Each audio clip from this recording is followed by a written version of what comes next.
Good evening বন্ধুরা, সবাই ভালো আছে তো? আজকে আমি চলে এসেছি আপনাদেরকে শেয়ার করার জন্য মুর্শিদাবাদের সবচেয়ে জাগ্রত শিব মন্দির। এটা কোথায় আছে জানেন বন্ধুরা? এটি রয়েছে মুর্শিদাবাদের কাশিমবাজারে। আজকে শিব চতুর্দশী, তাই এই মহাশিবরাত্রি উপলক্ষে সেজে উঠেছে কাশিমবাজারের পাতালেশ্বর শিব মন্দির।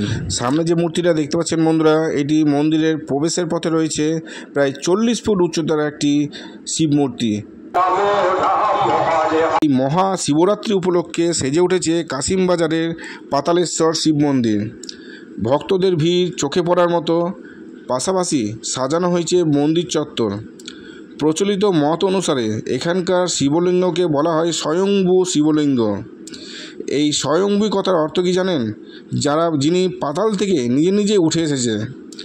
এই দুদিনের জাঁকজমক করা পুজোর পাশাপাশি 7 দিন ধরে চলবে মেলা। সাজানো হয়েছে মন্দির চত্বর।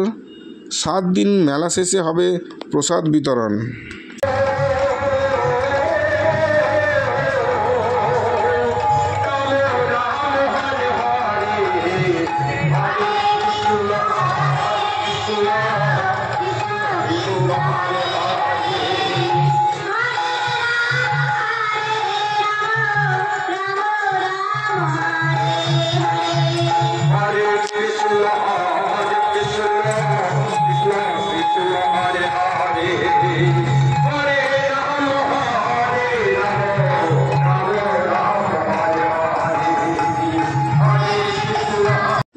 কথিত আছে আনুমানিক 300 বছর আগে কাটিগঙ্গার দক্ষিণ পারে গড়ে উঠেছিল পাতালেশ্বর শিব মন্দির।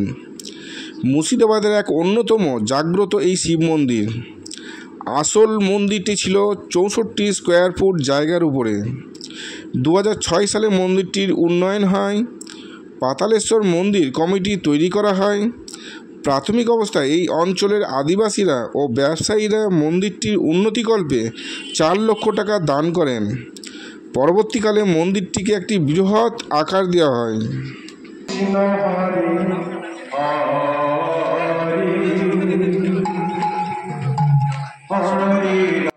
বন্ধুরা, বিখ্যাত এই পাতালেশ্বর শিব মন্দির, যেখানে ভক্তদের মনোবাঞ্ছা পূর্ণ করেন ভোলেনাথ। এই শিব মন্দির রয়েছে মুর্শিদাবাদের কাশিমবাজারে।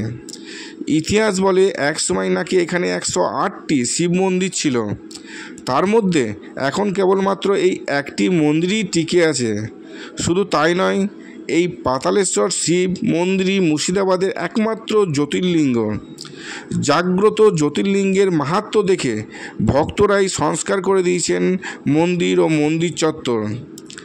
শিব অনাদি ও অনন্ত, সেই শিবের কাছে ভক্তদের চাহিদার শেষ নেই।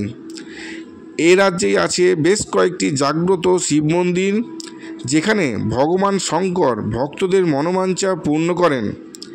এমনই এক মন্দির হলো মুর্শিদাবাদের জাগ্রত পাতালেশ্বর শিব মন্দির।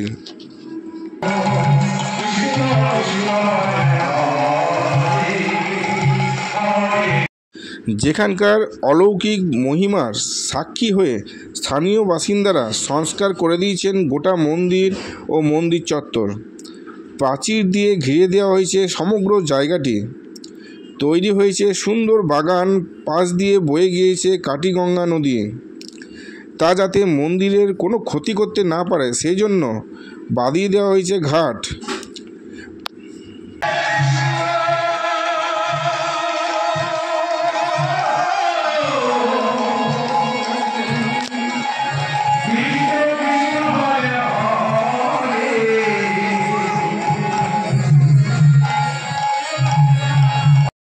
মন্দিরটা কি সুন্দর করে সাজানো হয়েছে দেখছেন বন্ধুরা, খুব সুন্দর করে সাজিয়েছে। এই মূল মন্দিরের বাম দিকে রয়েছে মনসা মন্দির, আর ডান দিকে দেখতে পাবো গণেশ মন্দির। এই মনসা মন্দিরের ঠিক পেছনে রয়েছে ইতিহাসের সাক্ষ্য বহনকারী সুপ্রাচীন সতীদাহ ঘাট। সমগ্র মন্দিরটি কংক্রিট দিয়ে ঘেরা রয়েছে। পাশ দিয়ে বয়ে চলেছে কাটিগঙ্গা। কাটিগঙ্গা পাড় দিয়ে তৈরি করা হয়েছে বসার জায়গা। এই জায়গা আপনাকে এনে দিবে চিরশান্তি। প্রতি বছর শিবরাত্রিতে এখানে 7 দিনব্যাপী বিরাট মেলা বসে, হয় সাংস্কৃতিক অনুষ্ঠান, আর শেষ দিনে হাজার হাজার মানুষের প্রসাদ বিতরণের ব্যবস্থা থাকে। এখানে প্রতিদিন পুজো হয়। বাবার কৃপা পেতে বিভিন্ন প্রান্ত থেকে মানুষ আসেন এই ঐতিহ্যবাহী শিব মন্দির দর্শনে। বন্ধুরা, এখানকার শিবলিঙ্গ স্বয়ংভূ জ্যোতির্লিঙ্গ। শিবলিঙ্গটি যেহেতু পাতাল থেকে মাটি ভেদ করে উঠে এসেছে, তাই এখানকার শিবলিঙ্গের নাম দেওয়া হয়েছে পাতালেশ্বর। শিবলিঙ্গকে ঘিরেই তৈরি হয়েছে মন্দির। প্রায় 300 বছর ধরে এখানে শিবে ভগবানের আরাধনা হয়ে আসছে। জাগ্রত ভগবানের দর্শন পেতে সারা বছরই এখানে ভক্তদের সমাগম হয়। দূর দূরান্ত থেকে ভক্তরা নানা প্রার্থনা নিয়ে এই মন্দিরে শিবের দর্শনে আসেন। এই মন্দিরে গর্ভগৃহে প্রবেশের আগে রয়েছে 6 ফুট লম্বা বারান্দা। গর্ভগৃহের চারপাশে এমন বারান্দা রয়েছে, গর্ভগৃহের দেওয়ালের বাইরে রয়েছে বিভিন্ন মূর্তি। কোথাও রয়েছে হরপার্বতীর মূর্তি, কোথাও বা রয়েছে অন্য মূর্তি। এই সব মূর্তির পুজো করেন ভক্তরা। বারান্দা থেকে প্রায় 10 ফুট নিচে রয়েছে গর্ভগৃহের মেঝে ও শিবলিঙ্গ। ভক্তদের বিশ্বাস, এখানে শিবের কাছে যা মানত করা হয় অথবা তার কাছে হাত জোড় করে যা চাওয়া হয়, সেই সব কামনা পূরণ হয়।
Hare Krishna, Krishna Krishna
বন্ধুরা সামনে সাংস্কৃতিক অনুষ্ঠান হচ্ছে, চলুন আপনাদেরকে দেখাই।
বন্ধুরা আজ এই পর্যন্ত।